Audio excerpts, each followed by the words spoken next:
सावन सोमवार व्रत कथा।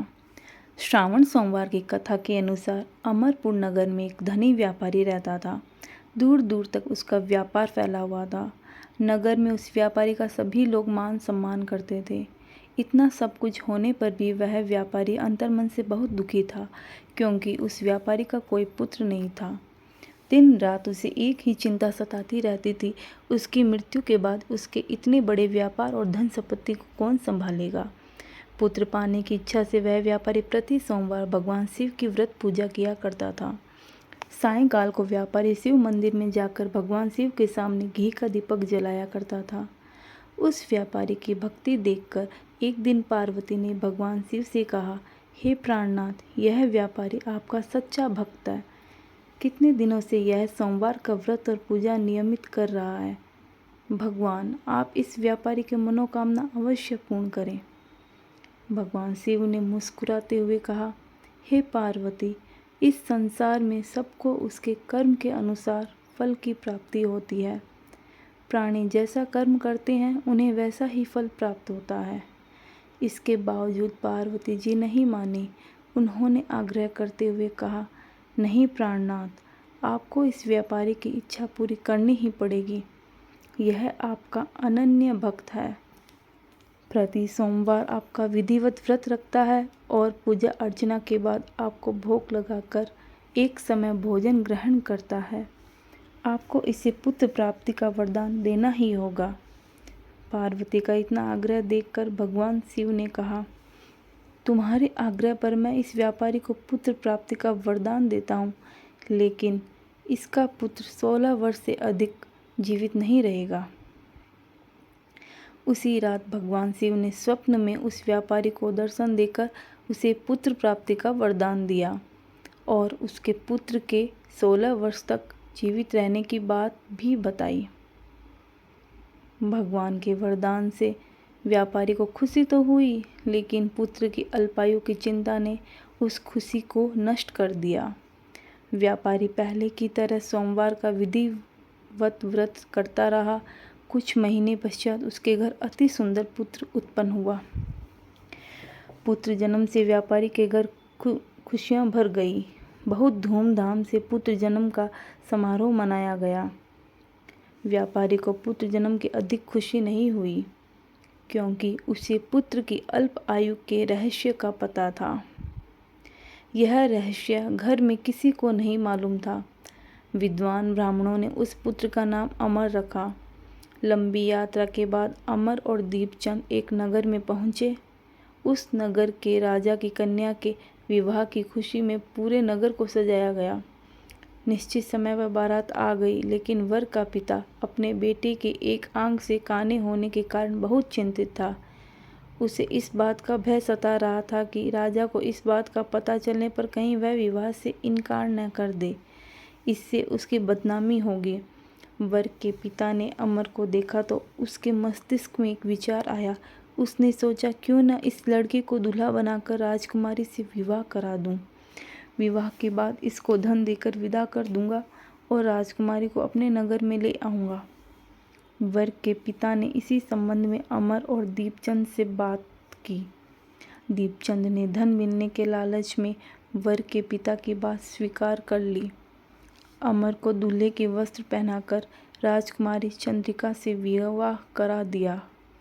राजा ने बहुत सा धन देकर राजकुमारी को विदा किया। अमर जब लौट रहा था तो सच नहीं छिपा सका और उसने राजकुमारी की ओढ़नी पर लिख दिया, राजकुमारी चंद्रिका, तुम्हारा विवाह तो मेरे साथ हुआ था। मैं तो वाराणसी में शिक्षा प्राप्त करने जा रहा हूँ। अब तुम्हें जिस नवयुवक की पत्नी बनना पड़ेगा वह कान्हा है। जब राजकुमारी ने अपने ओढ़ने पर लिखा हुआ पढ़ा तो उसने काने लड़के के साथ जाने से इनकार कर दिया।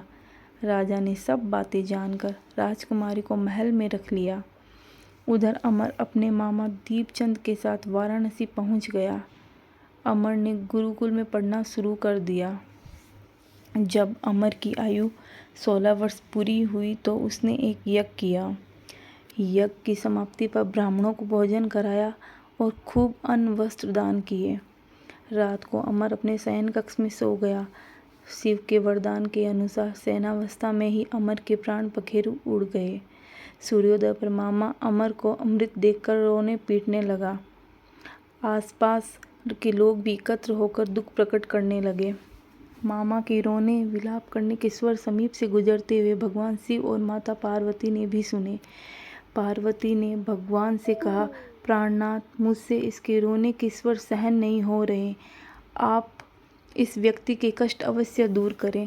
भगवान शिव ने पार्वती जी के साथ अदृश्य रूप में समीप जाकर अमर को देखा तो पार्वती जी से बोले, पार्वती, यह तो उसी व्यापारी का पुत्र है। मैंने इसे 16 वर्ष की आयु का वरदान दिया था।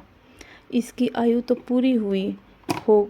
पार्वती जी ने फिर भगवान शिव से निवेदन किया, हे प्राणनाथ, आप इस लड़के को जीवित करें, नहीं तो इसके माता पिता की मृत्यु के कारण रो रो कर अपने प्राणों का त्याग कर देंगे। इस लड़के का पिता तो आपका परम भक्त है, वर्षों से सोमवार का व्रत करते हुए आपको भोग लगाकर खाना खाता है। पार्वती के आग्रह करने पर भगवान शिव ने उस लड़के को जीवित होने का वरदान दिया और कुछ ही पल में वह जीवित होकर उठ बैठा। शिक्षा प्राप्त करके अमर मामा के साथ अपने नगर की ओर चल दिया। दोनों चलते उसी नगर में पहुंचे जहां अमर का विवाह हुआ था। उस नगर में भी अमर ने यज्ञ का आयोजन किया। समीप से गुजरते हुए नगर के राजा ने यज्ञ का आयोजन देखा। राजा ने अमर को तुरंत पहचान लिया।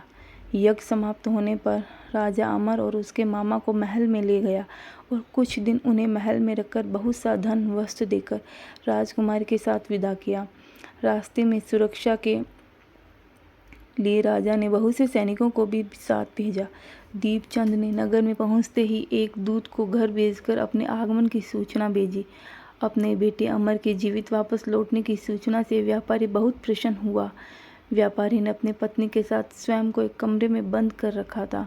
भूखे प्यासे रहकर व्यापारी और उसकी पत्नी बेटे की प्रतीक्षा कर रहे थे। उन्होंने प्रतीक्षा कर रखी थी कि यदि उन्हें अपने बेटे की मृत्यु का समाचार मिला तो वो दोनों अपने प्राण त्याग देंगे। व्यापारी अपनी पत्नी और मित्रों के साथ नगर के द्वार पर पहुंचा। अपने बेटी की विवाह का समाचार सुनकर पुत्रवधू राजकुमारी चंद्रिका को देखकर उसकी खुशी का ठिकाना न रहा। उसी रात भगवान शिव ने व्यापारी के स्वप्न में आकर कहा, हे श्रेष्ठी, मैंने तेरे सोमवार के व्रत करने और व्रत कथा सुनने से प्रसन्न होकर तेरे पुत्र को लंबी आयु प्रदान की है। व्यापारी बहुत प्रसन्न हुआ। सोमवार का व्रत करने से व्यापारी के घर में खुशियां लौट आई। शास्त्रों में लिखा है कि जो स्त्री पुरुष सोमवार का विधिवत व्रत करते और व्रत कथा सुनते हैं, उनकी सभी इच्छाएं पूरी होती है।